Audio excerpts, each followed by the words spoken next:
Donc il y a le spectacle, ce qui est évidemment rendu visible et célébré, le corps jeune, sain, désirable. Mais il y a aussi l'envers du décor, il y a ces corps abîmés des sportifs de haut niveau qui atteignent un certain âge, et on ne montre pas ces corps abîmés. Il y a pour les femmes aussi des risques spécifiques. On parle de la triade de l'athlète féminine, le problème des désordres alimentaires, des aménorrhées définitives, de l'ostéoporose. Donc ça aussi, ce sont des problèmes de santé, on pourrait qualifier de santé publique finalement, qui sont très peu abordés dans la question sportive. Très peu, et très violents. Et très violents. Et ce sont des problèmes très très violents. Oui. La question de savoir si on pourra avoir des enfants après avoir été une sportive de haut niveau est une vraie question. Globalement, le sport de haut niveau est une marchandise aussi, tout court. Alors, il peut y avoir simplement une violence, soit pas la même violence, soit une violence plus grande à l'encontre des femmes. Oui, puis la marchandisation, ce n'est pas simplement une relation de type commercial. C'est vrai que le commerce l'investit.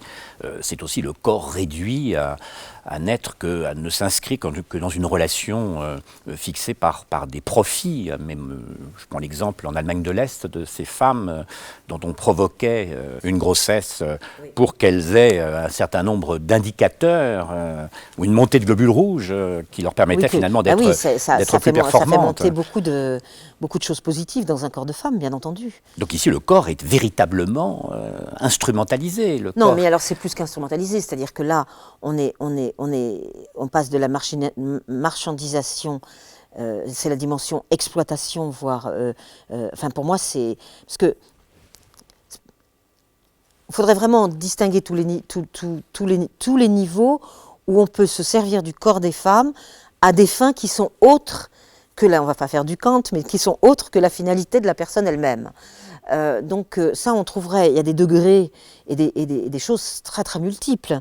Là, ce dont on parle, ça s'appelle presser le citron. Et après, on jette l'écorce. Parce qu'il fallait faire avorter ses filles ensuite. Donc ce n'était pas des gestations qui allaient jusqu'au bout, puisque c'était juste pour qu'elles soient en état de.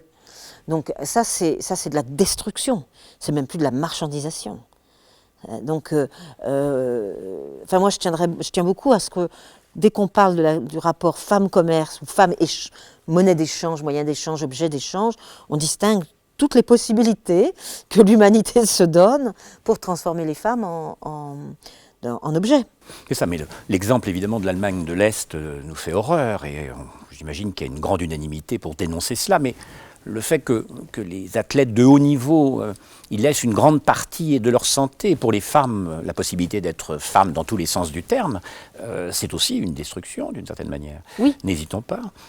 Oui, bien sûr, c'est aussi une destruction. Oui, en plus avec des morts, semble pour certains prématurées.